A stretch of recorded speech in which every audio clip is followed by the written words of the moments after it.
Great. Anthony, thank you for joining me. Thanks for making the time. Just say a few words about yourself for those that don't know you. Okay, I'm Anthony Nicholls, and I'm Head of Business Intelligence at the CCG, but latterly been working on population health management as the workstream lead for the STP. Originally going many years back, I was a nurse, which has stood me in good stead, in terms of understanding a bit more about the clinical kind of aspects of what I'm analysing. But I guess about maybe 20 years ago, the real kind of enthusiasm for analytics and what data and what insights can give in various areas of the health economy really kind of took hold of me. So it's been a kind of, since then, analytics have really been a great passion of mine.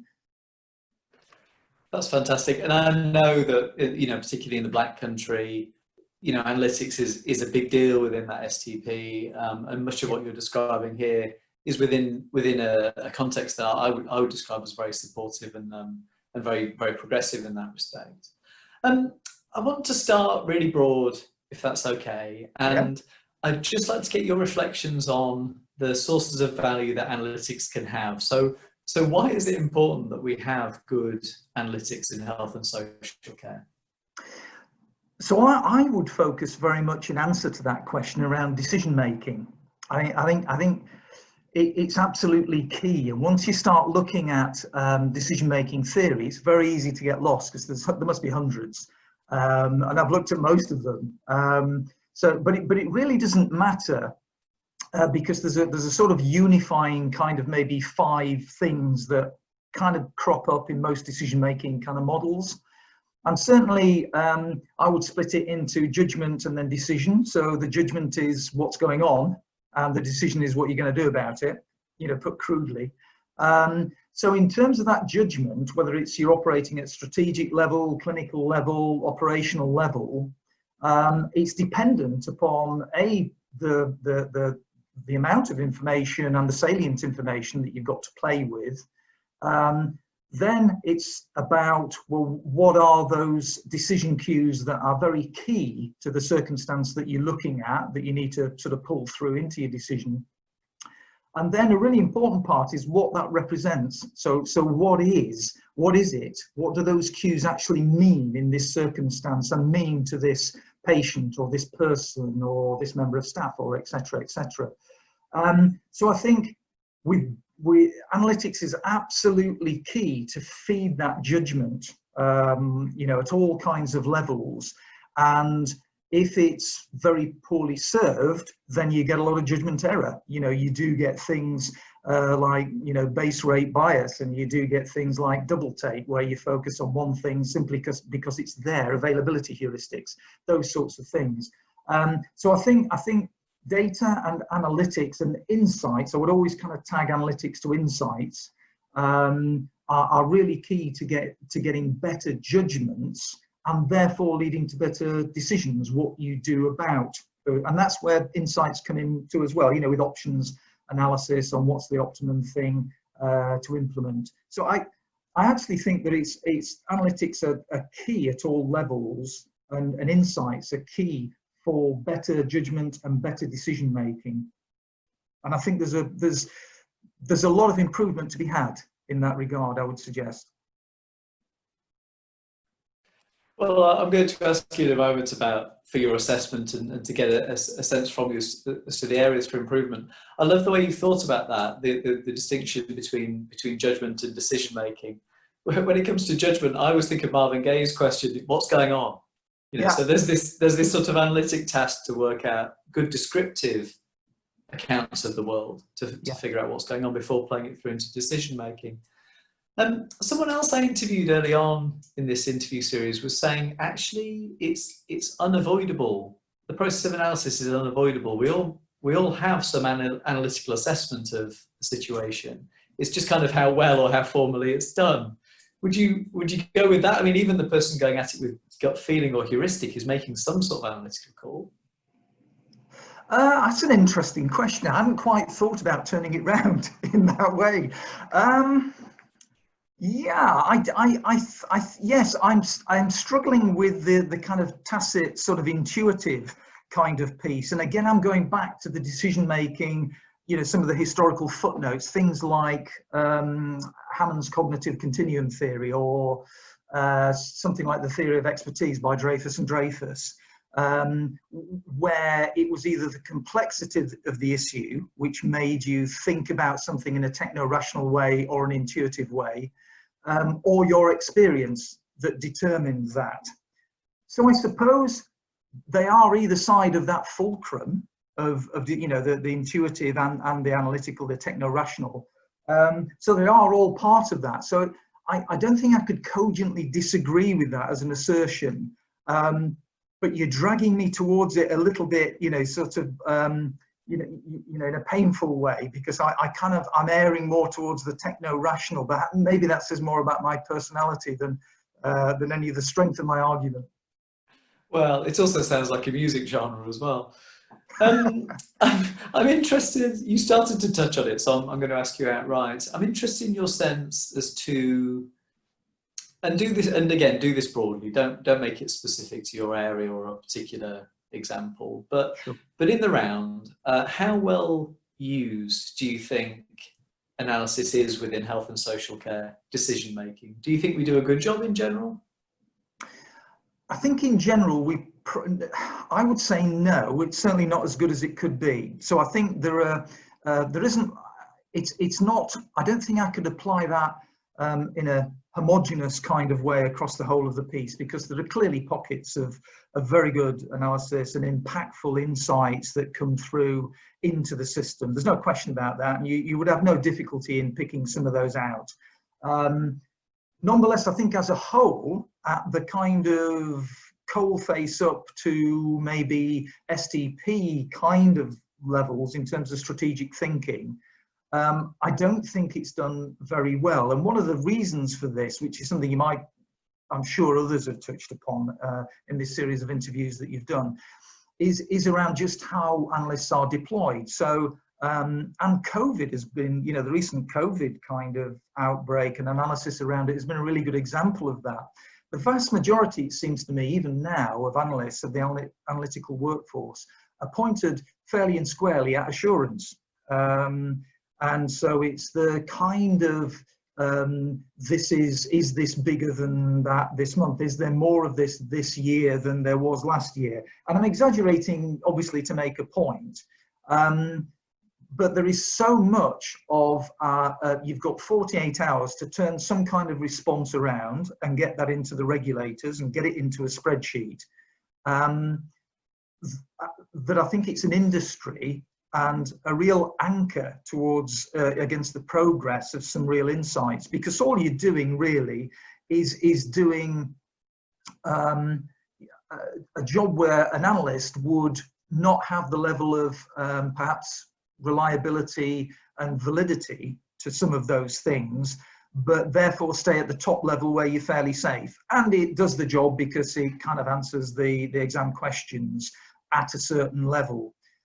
But any analyst worth their salt, I think, is so frustrated by all of that, because there are several other questions that lie underneath it, at least, that you could explore, you could generate some insights out of, but you're on to the next regulatory return then. And you're doing something else, in that regard.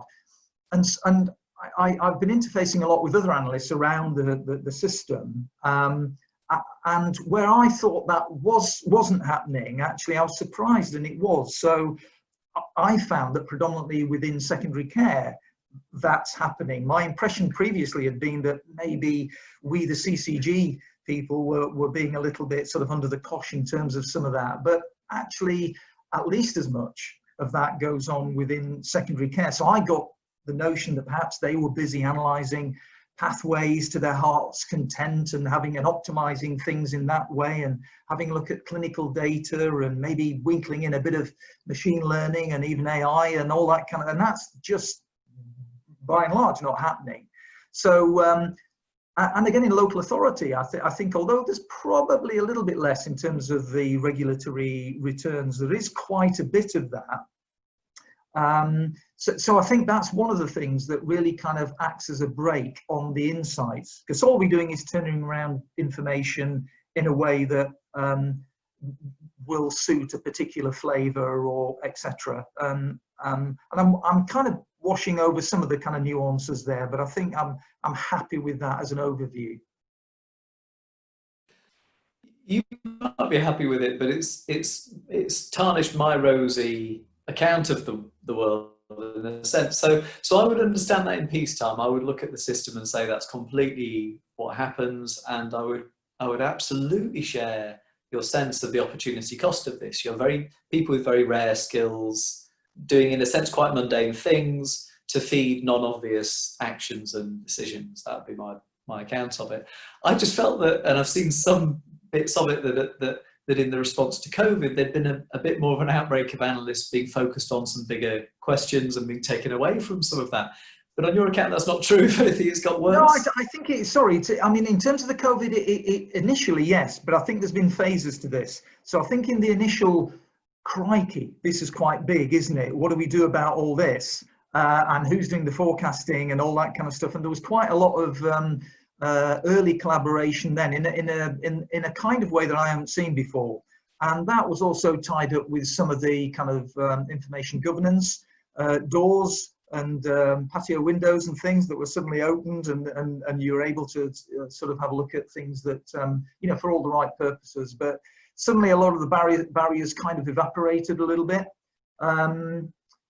But what I'm sensing now is that there's a little bit of a reversion. Okay, we kind of almost, even though we're not, there's a sense that people are looking forward to the point at which COVID is an historical footnote rather than something that's living and breathing here and now. And there's that kind of retraction, what I'm feeling, into what's gone before and how we've operated before. And I think the regulatory churn is part of that. It's drawing people back into that now. So there are simply more questions from regulators now at this moment around workforce and around inequalities and those sorts of things. And all of that is quite exciting in terms of the insights that you might gain. But it also requires good thinking, good methodologies, and a bit of time to really generate insights out of it that are meaningful for the strategic decision makers.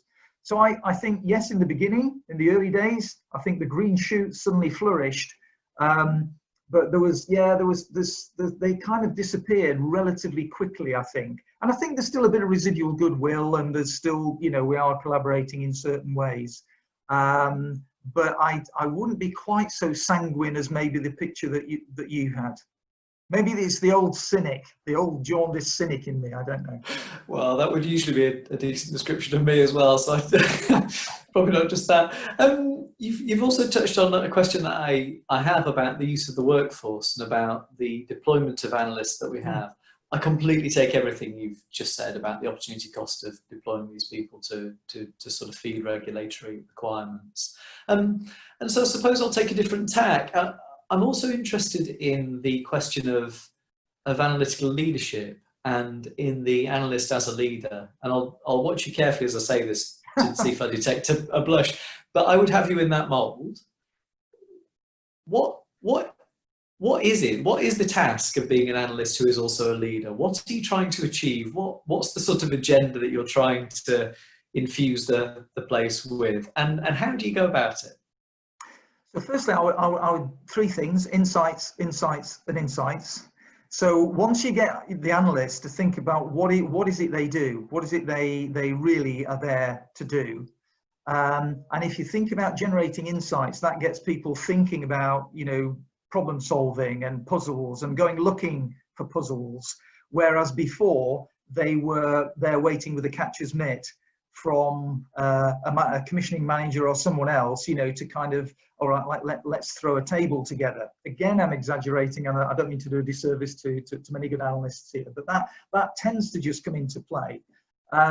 So once you can start to get people to look beyond that and look into some of the kind of decision cues that you might be able to provide through modelling, through forecasting, the sort of weak areas really traditionally that have been certainly in the NHS, segmentation, through those, and that never fails, I think, to get good analysts certainly really excited suddenly about the art of the possible, and that they've been in a little, you know, probably feel a little bit like one of Pavlov's salivating dogs, and just responding to the bell that's rung, and there's a sense of freedom and a sense of, oh, that's what I was born to do, I think is. So once you can do that, I think you kind of onto some more solid ground in terms of development.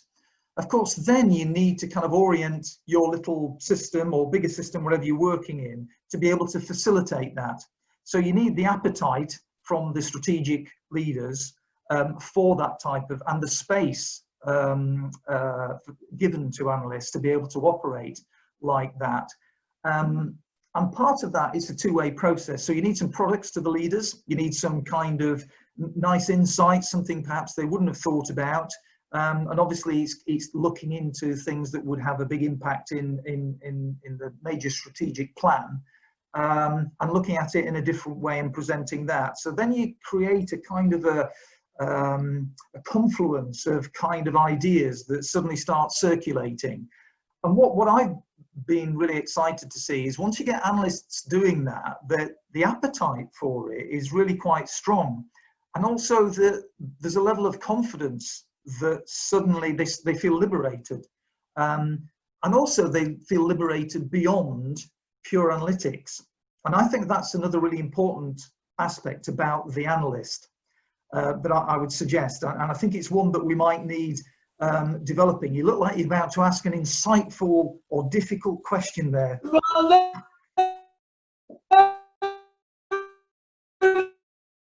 you've really intrigued. No, you've really intrigued me. Say more about this beyond analytics development. Say. So I think analytics on its own, so where you can be really kind of specialist at kind of, I don't know, regression modeling or you know, stratification and all that kind of stuff. But actually, if you really can't communicate it particularly well, or you can't see the cross relationships with things very well, then you'll always be limited in terms of the insights that you're going to be able to generate. So one of the things, an example, and you may have heard me say this before, so forgive me, Fraser, but you know, everybody, risk stratification, everybody, or most people certainly still think about the risk of an emergency admission. But if you're not just thinking in that kind of rabbit run of analytics, then of course that's a technique that you'd apply to anything. So why not risk stratify healthy life expectancy, or potential years life lost, or disability free living, or something of that nature, or obesity? And suddenly that there's the wider determinants that get pulled into there, because those are the factors that are kind of quite key. And it then generates a whole set of other questions about demographics and about how people behave, because people do behave differently. People behave differently on a smartphone, don't they? And I don't want to go into too much detail there, but in terms of, you know, sort of how they process information and get information. So some will kind of look at and contribute to blogs, etc., whereas, you know, certain demographics won't. That's the last thing that they'll do. So from that kind of seed around thinking more broadly around it, and how you would communicate both to your colleagues and to system leaders, but also to the public, which I think is really important, because I'm always surprised that a lot of the analytical insights never really make it through to the public, or certainly don't through our channels. They might make it via a convoluted route through the press or through other kind of digital channels or whatever, but shouldn't we, I think we have an obligation to be able to get better information out there for the public to make decisions about their accessing care and the type of care that they access, or the alternatives to pure healthcare that they. So I realise that I've rambled a bit there, but I think it's partly about the communicator. You need to be, but it's also about, if you know a little bit of what served me well, I think, is that I've been involved in all sorts of other things as well as analytics. So I haven't been a born and bred analyst right from 18 through to now. And all of that kind of stuff all feeds into the way that you look at the world, I think. So it's that giving the license for analysts to kind of go and explore a little bit beyond that. And I think we can accommodate that, you know, within any kind of organization, or should be aiming at doing so anyway. That's really interesting. So it's partly a sort of breadth of view. It's partly allowing some tinkering. Yeah. It's partly also getting, in your answer, you're telling me also, I think, about the importance of getting the question set correctly as well. Risk stratification for what, and therefore what sorts of actions might fall out the back of it. So that's really interesting. You have also started to touch on, I mean, you started to talk about involving the public, or at least communicating results better. So you've also started to touch on the final question I have, which is, you know, what is to be done? So if we're going to improve the use of analysis in health and social care, if we're going to realise some of that value that you were describing at the beginning of the interview in terms of decision making, you know, where would you start? What would you do? Where, you know, wave the wand. What would the world look like? I think, and I think we're getting there. I think there's a slow movement in this direction. So one of the things is, I think, greater credence and recognition of the role of the analyst, I think, within the system.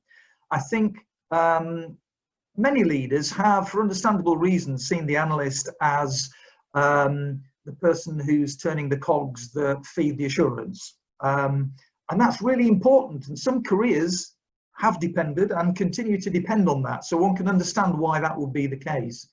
But I think we need to get a recognition about the breadth of insights that, you know, good analytics can actually bring, and how much that can lend to really good decision making. Wouldn't it be interesting to have a look back, you know, if I've waved the magic wand and have a look at decision making, you know, before and after, and I know this will be frightening to many leaders, but have a look at maybe the sensitivity and specificity afterwards, you know, of that decision making, because I can only believe that it would be greatly enhanced by analytics and having a more prominent kind of foregrounding of analytics within the system. I think that's key. But you touched upon something as well that I'd like to kind of refer to, which was about the public.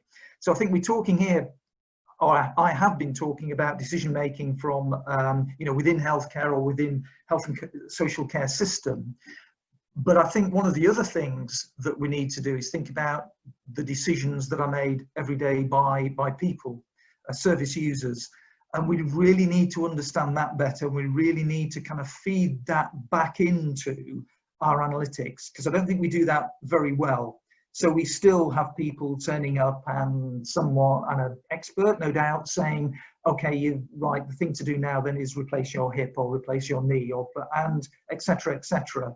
And Al Mully, for instance, talks in great detail and very effectively about this sort of thing, doesn't he? You know, that actually how many of those would go ahead if it was the patient's decision, a member of public making their decision about their life, about, you know, the risks of it.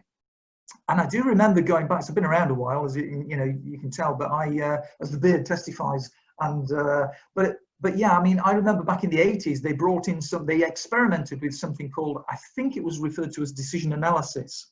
So it was an attempt to engage the patient in decision making, but they didn't really engage with them as people, they engaged them as other experts, I think at the time, which was one of the major flaws. So they give them sensitivity and specificity figures about a particular diagnostic test.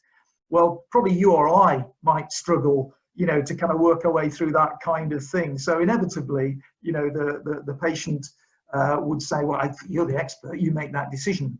And we've got to demystify a lot of that, I think, and have, if we want to genuinely understand the public, and we should, then we have to take their feedback seriously and see how that plays out in terms of preferences, but in terms of the nuances of the optimum kind of interventions for a person's life, because it probably isn't what we think it is. And if we miss that trick, we'll do ourselves a disservice, both in the analytical world, but in health and social care generally anyway. No, that's fascinating. And obviously I share your admiration for Al. I could listen to him on that topic all day. You've also touched then on the sort of general point about the way in which analysts must interact with decision makers at whatever level. So I guess it's kind of combining different sources of expertise, isn't it?